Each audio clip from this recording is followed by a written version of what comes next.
All right, I see el Maui ahí. I waited for the other brothers. All right. Okay. Had a good time, man. Yeah, huh? I lost you. Oh, that's great. All right, brother Greg. But then when it was time to train, I'm just waiting for the J Master. Jason, you're on deck. we used to go everywhere. Travel your best, man. Maui, can you mute again, please? That was a couple. I was on the Fredericton, the Ellis. Just waiting for Jason, and we'll be on He's on a lot of damn ships. I was on Essex, Belvoir. I'm here. it. All right, brother. I was always deployed. Yeah. Okay, let me give me 1 second. You guys can see the slide, right? Yeah. All right. All right. I just want to go over something real quick, and it was a point that Julius brought up and reminded me with Antoine here about Ramon Maui here with the important when they said the incentivize. And one of the important factors is the building of relationships and the recruiter and their ability to recruit and also create a relationship with that individual that perhaps can bring in future applicants as well as be an advocate for them in the area. One of the things that when I saw the millennials, and I think it was a point, I think it's Maui there, but you know, when you look at it and they have difficulty of that, I don't know what a nurse is or whatever, you know, and they don't take that time to really create a relationship, that's something that's detrimental to the organization per se. There's a guy named Simon Sinek that does some things with leadership, and you know, he was talking about corporations now are saying, man, we should have started teleworking a long time ago because this is working out well.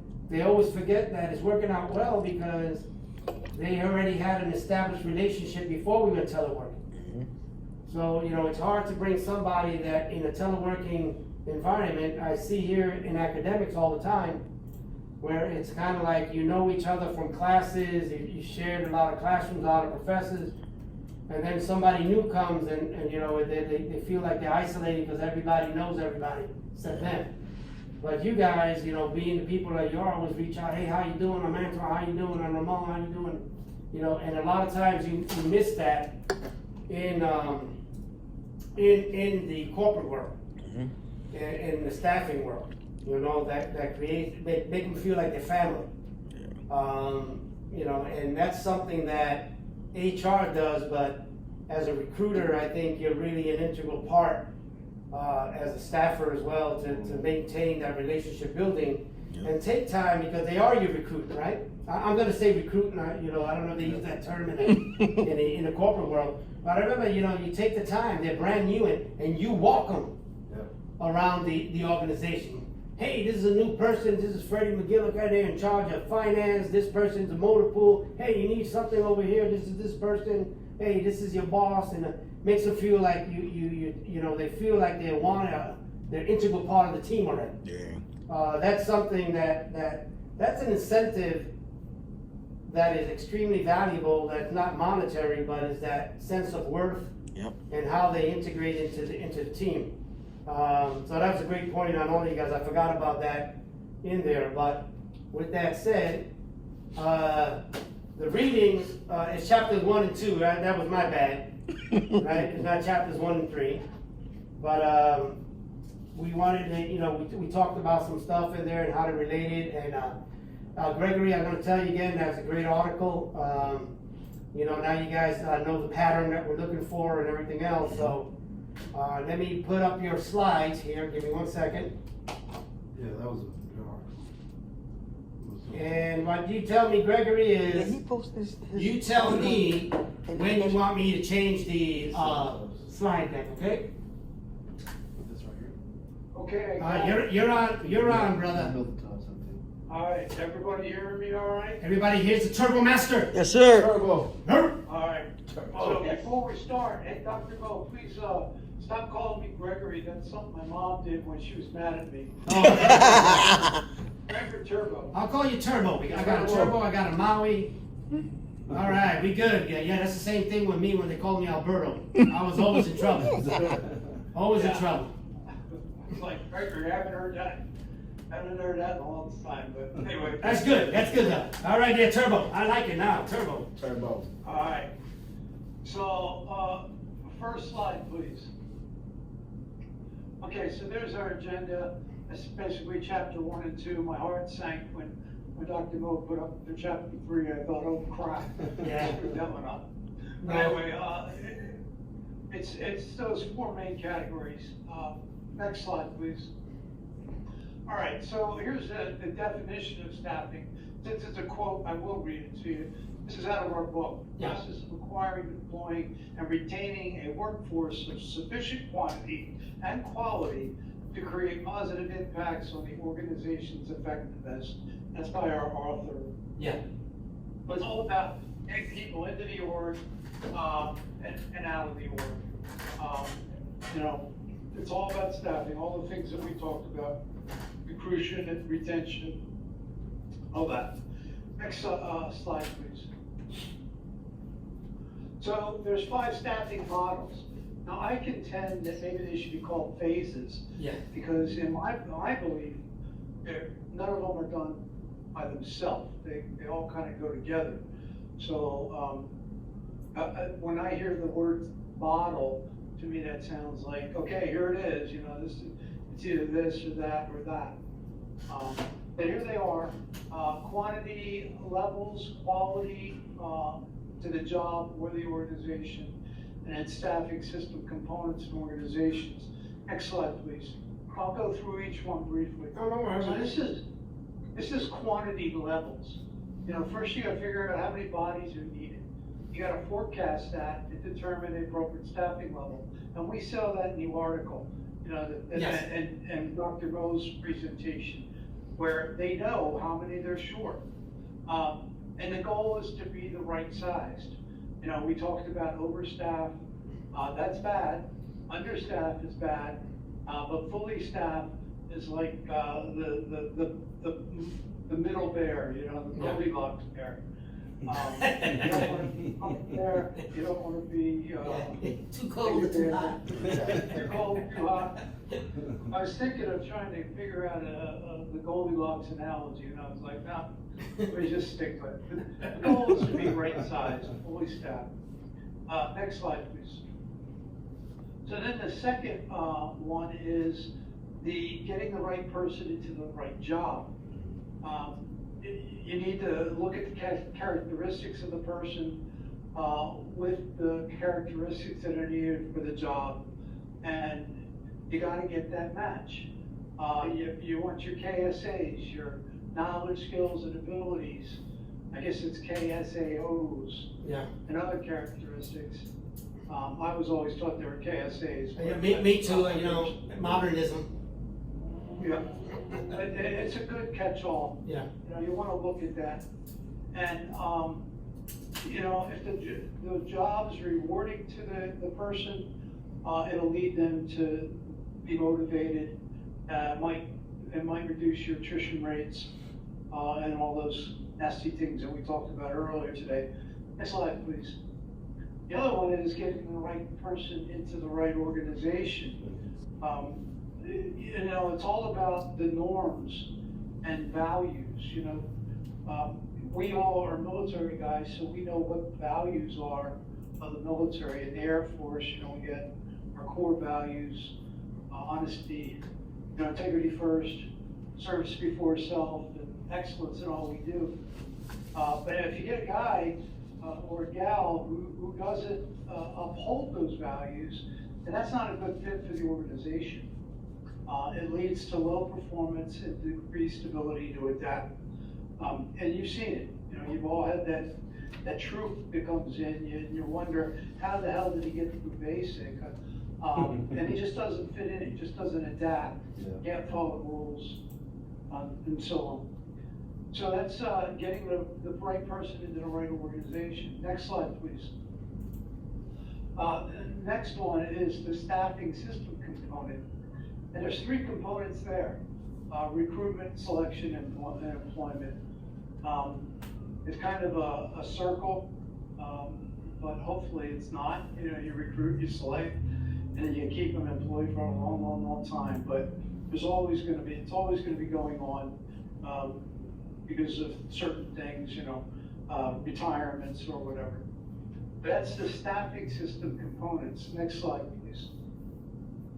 And then there's staffing organizations.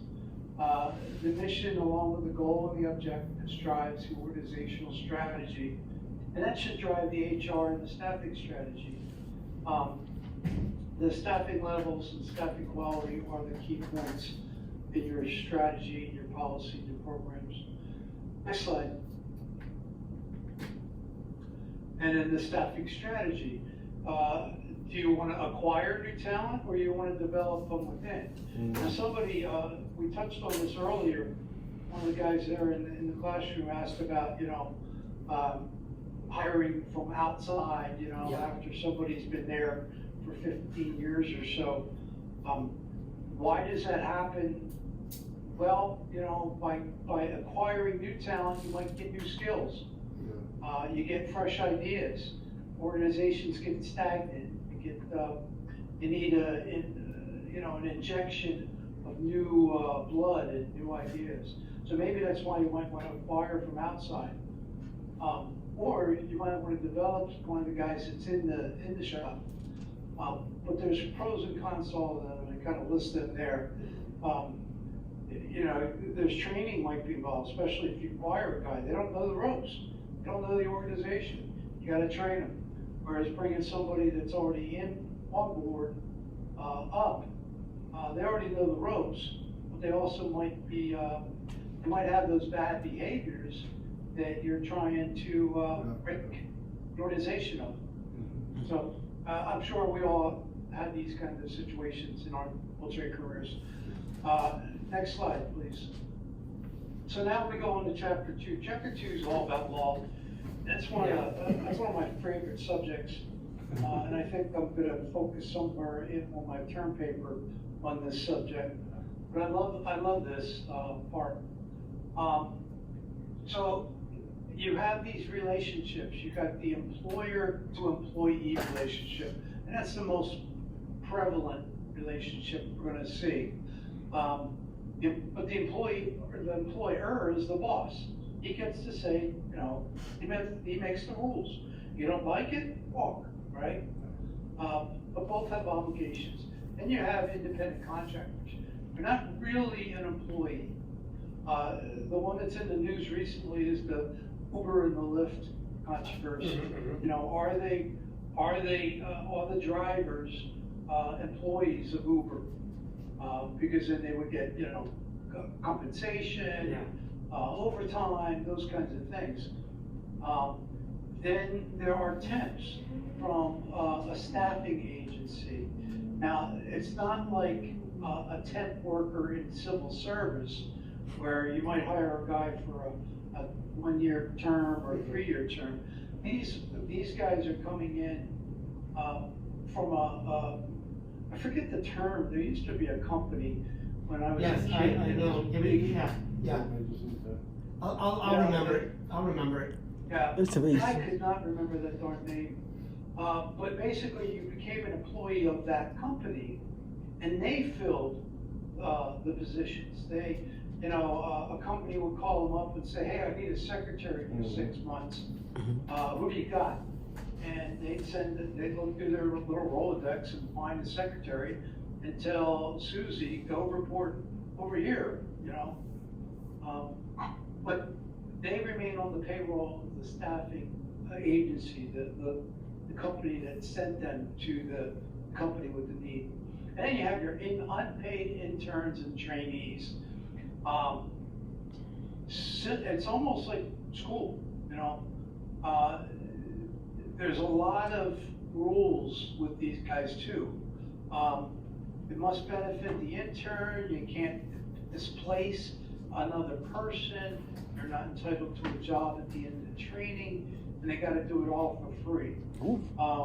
We up at Paycom had a couple interns. Yeah, J9. We do that, and it worked out. you know, it was they were actually Air Force interns, and we could kind of tap into that because we were joint. But they did end up getting jobs afterwards. But they didn't displace anybody. But they proved themselves, and we bent over backwards to find something for them. But interns are a good way to fill gaps in your agency. Next slide, please. Okay, lots of laws and regulations, lots Yeah. and lots and lots of them. They protect both sides, and there's the sources of them.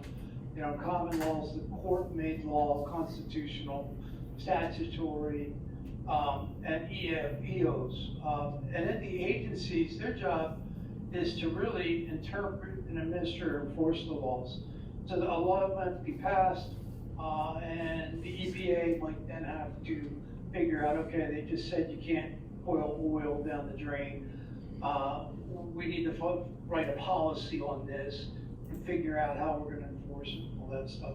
So the agencies enforce and interpret it. There's the laws, lots of sources. Next slide, please. Okay, so we're gonna start with probably the biggest one, Title VII of the Civil Rights Act. That's the one that we're all familiar with, you know, race, creed, national origin, religion, sex, all that stuff. I didn't know this, but they had pregnancy in '78. Mhm. So you can't discriminate if someone's pregnant.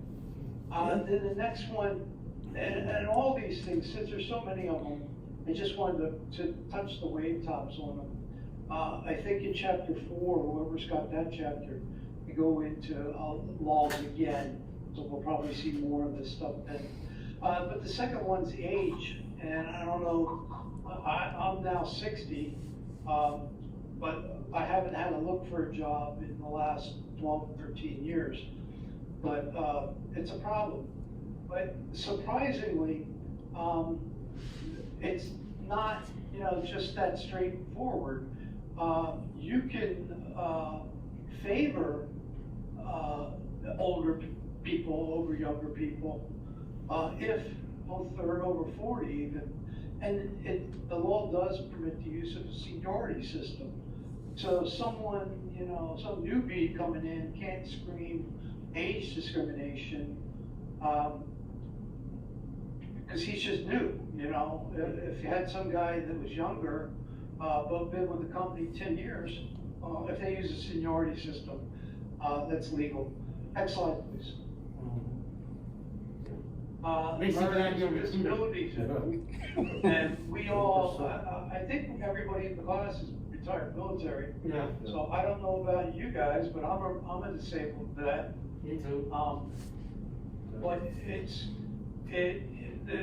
the term that you might have heard is reasonable accommodation. Yeah. You gotta make reasonable accommodation unless it'll make undue hardship for the employer.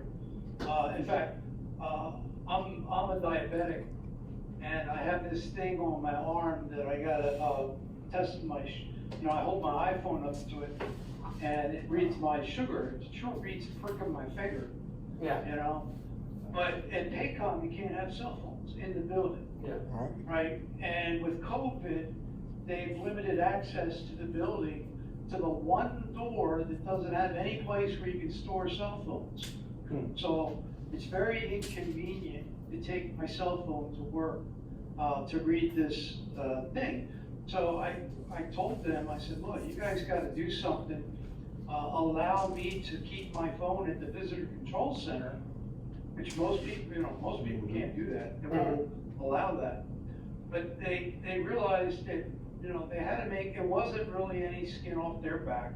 Just let me store it there and periodically, once or twice a day, go up there and say, hey bud, I need to get, you know, hand me my cell phone that you're keeping back here, you know, behind the counter. And, you know, zap my arm for 10 seconds and give it back to them. That was a reasonable accommodation. That's good. But now here's a key point. This law does not apply to all people with disabilities. You gotta be qualified for the job. Yeah. Yeah. right? So if you're applying for the job, and you got a disability, and you don't, and you get turned down, but, you know, you got turned down because they were looking for, a chef, and you're a welder by trade, never cooked anything in your life, then it doesn't matter about the disability, you weren't qualified for the job. That So would- the range of disabilities is very, very broad.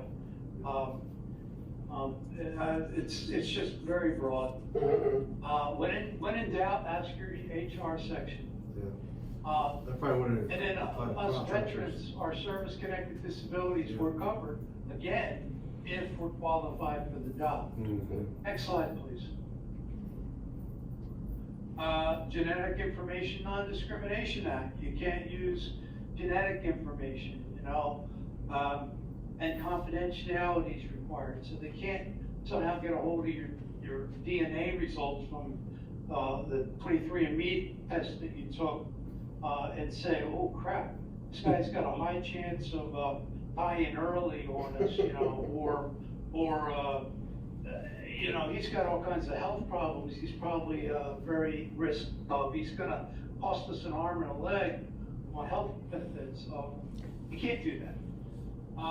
The Rehabilitation Act is very similar to the Americans with Disability Act, but it just says that federal entities, that do business with the government can discriminate.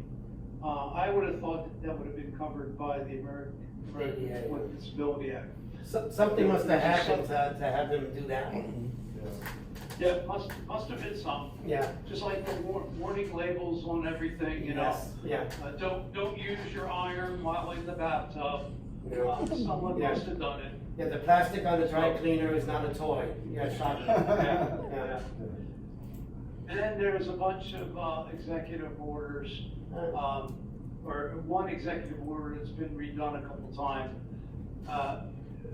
Again, saying federal contractors can't discriminate, when, you know, if they have a contract with the government. Next slide, please. Then there's more laws, the Immigration Reform and Control Act. You can't hire unauthorized aliens. You can get civil or criminal penalties. I didn't put it in the slides, but I think I remember reading, it doesn't matter how big of a company you are. So if you got a little landscaping business, in South Texas, you know, you can't be hiring, an illegal alien, to do your weed whacking and stuff for you. It doesn't matter. So law. Employee Polygraph Protection Act. Now, it prevents people from having to do polygraphs on you, except those exceptions that I list there. Yeah. If your company deals with a controlled substance, they could do private, polygraphs on you. If you're a security firm, you know, you're doing the nuclear power plant, or you're an ATM cash guy, they can make you do a polygraph. Or if there was some incident at the job site, a theft or embezzlement or something, and they're trying to figure out in the investigation who did it, they can do polygraphs in that case. I had a polygraph once for my job, and it was not a pleasant experience. I told them I'll quit if they ever make me do it again. Wow. Not that I'm a liar, it's just, it's physically uncomfortable. Anyway, not fun. Oh, sorry. So, next slide, please. Oh, okay. Fair credit, it says, you know, what they can do and can't do with regard to your credit reports. Now, I know being a civil servant, I know that, you know, with the TSSCI clearance, Yeah. they look at my credit report, you know, all that stuff, looking at all that. Uniform Services Employment and Reemployment Rights Act. Oh, sorry. That's the one.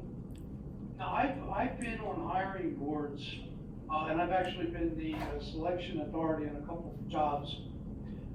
And I know my HR department made it very clear, I couldn't ask what someone's status in the Guard or Reserves. Yeah, that's correct. Yeah. Yeah. However, there is a major flaw in the system. I'll give an example. We hire people for what we consider critical billets. That if there's a national emergency, they're expected to be at the job.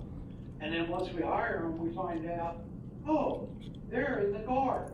And if there's a national emergency, they're gonna be called up to their Guard unit. Now, it's who wins? Yeah. Now, we've written into the position descriptions that, you know, if you're selected, should you be in the Guard or Reserves, you have to give that position up. Because you can't be in two places at the same time. But it's a huge problem for Paycom.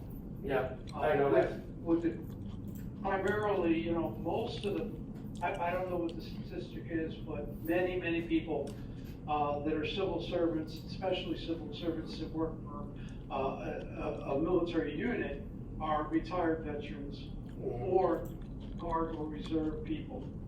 So it's a huge problem. And there's a whole bunch of other laws and regulations that just didn't want to go into. But as I say on my little bumper sticker there at the bottom, there's more stuff coming in week 4, I think. And I think that's the last slide.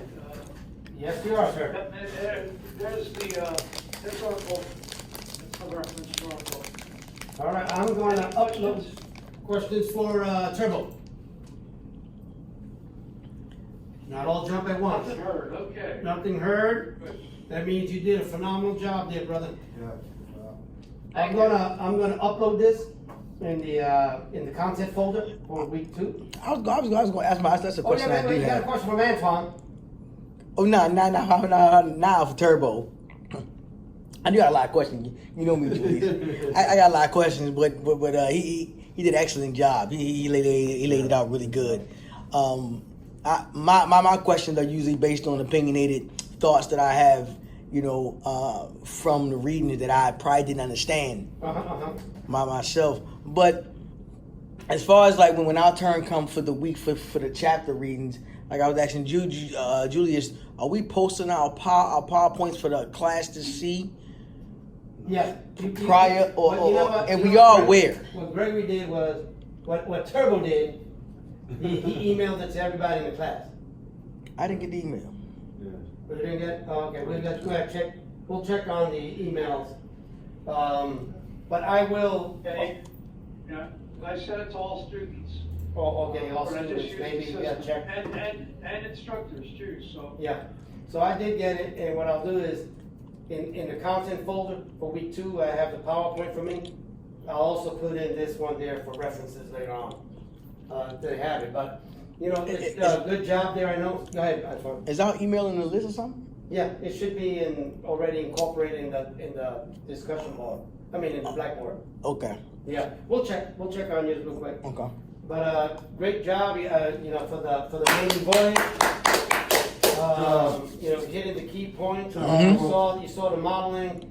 You saw about, the one that I like the best is like how you do your staffing plan and how it correlates to the strategic plan, right? How to do things. I think I used an example one time where they put into place, you know, like these high-speed Patriot missiles, and, you know, nobody passed an ASVAB in the last 40 years. Yeah. And you're like, hey, you know, they need TS clearance, the same QT as an officer. The schools are 10 to 12 months long, and you expect them to, and you don't take single parents, right? Right. As a recruiter, you start seeing these you know, these obstacles that they're giving you to do these things. And then you see all the laws. So the good thing with us is that HR should cover all those things, right? Exactly. Okay? Because remember, as the recruiters and stuff, they're going to create the position descriptions. Hopefully, if it's done correctly, you have the input of the division that's requiring this. So you can look at it and say, okay, if this is what you're looking for, this is what you're looking at, There's templates, and then you gotta make sure when you have a doubt or something, hey, can they ask this? Can they not ask this? Like Turbo was saying, right? You can't ask somebody, you know, hey, you the guard. You know, that kind of stuff. Like before, you could have, they had all kind of, remember in the military to get promoted, you had to take a full body thing. Profile picture, and then we were wondering why all the pretty women went to headquarters Marine Corps, you know, that kind of stuff. So, anyway, it was a great thing. Turbo, with the staffing, it aligned very nicely. So with the thing here, I said, are we good? Are we green? Green. Are we green? Green. All right. Green. Any comments or questions? None? All right, for the next week, if I'm not mistaken, we got Maui is the master of the article, and it's already posted, no? Yeah, I seen it in the discussion. It's posted. Yeah. It's already posted. Yeah. The article. It's on HR Planet, Thanks, Mom. and he also has chapter 3 and chapter 4. So I appreciate that, Maui, to give us that. It's up there, ready for us to hook and jab. So I think we got a feeling of what we're looking at and how we are performing on it. Every guy did outstanding, great points, and appreciate all the real life experiences and little scenarios because that brings it in when you start going, oh yeah.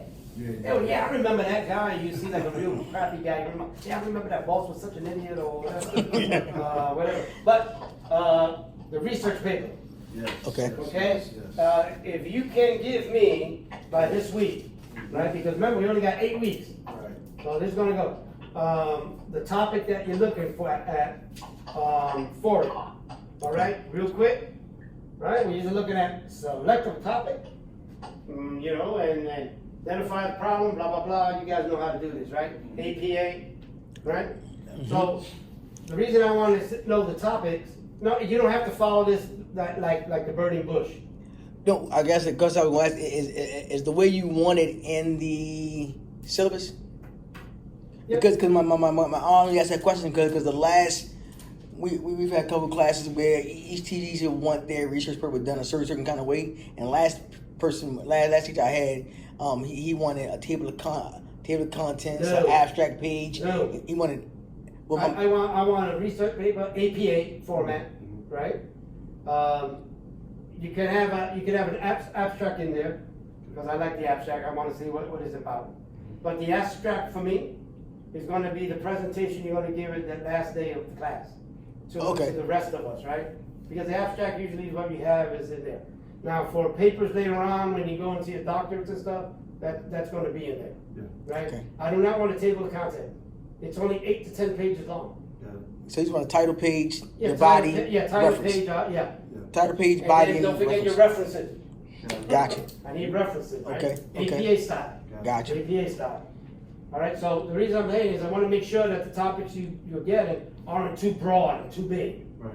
So if you can email me your topic I'm thinking of writing, you know, this is the topic I'm choosing, right? If you tell me I'm going to do a paper on staffing, I'm going to go, you stop the train. No, you know, staffing for what? Even if you say staffing for nursing, might be good. If you do, like Turbo was saying, he's looking at something with the law because he likes law, right? We got to narrow it down. You know, pick one law or pick something in a organization, you know, ADA in the healthcare environment or something. Because we got to narrow it down. Because believe it or not, 8 to 10 pages is not a lot. Right. As you start progressing in your graduate courses, the smaller the page count, the harder it is to write. Yeah. Because you got to make that. Oh man, I got to make this quick, concise, bluff. You know, just. You know, when you have 30, you know, sometimes you go like, I couldn't believe that sometimes, you know, my dissertation was like 150 pages. I never tried. Right? But it just came there. It just comes out. You'll be surprised. You guys are all smart. Right? So can you do a favor by let's say by Wednesday? Okay? Can you email me what your topics are going to be? Okay. I think we're on target for next week. I think oh man, we're good. Remember I said you're never gonna pass 1930? It's 1927. Yeah. All right, do we have any questions from our brothers out in the atmosphere there? Oh, good, sir, thank you. We solid, bro. You solid? Maui, are we dressed right dressed at the close interval? Hey, Dr. Mo, so, we're doing okay with our responses on these, discussions? Beautiful, What beautiful. we're doing is okay? Absolutely. And you know what you did later on, when you put a little question in there. I like the question. That's the question I like the Nice. originator to throw in there. Make you think. And then you come up with another question. You go, yeah, but I wonder if that happens the same in Detroit as it does in Beverly Hills. Yeah. Right? Because sometimes they make studies and they say 4 out of 5 people, blah, blah, blah. But what was it? Again, that's why I always like to bring the stats, right? Yeah. Or the figures, right? Who? That ain't gonna happen in Detroit, or that ain't gonna happen in the South Bronx. I bet there's a different results to that, you know? So Yeah. you can't blanket the whole Yeah, thing. yeah. So, are we good to go? Good. Good to go. Trevor, we good, right? I'm good. Jason, we good? Yep. All right, Maui, you're on deck, brother, and thank you for, uploading fast, man. Yeah. We're gonna post mine too. But, man, I'm good. You got to All right, guys, I'll see you next week. God bless you all. Take care. Thanks a lot, Thanks. sir. Have a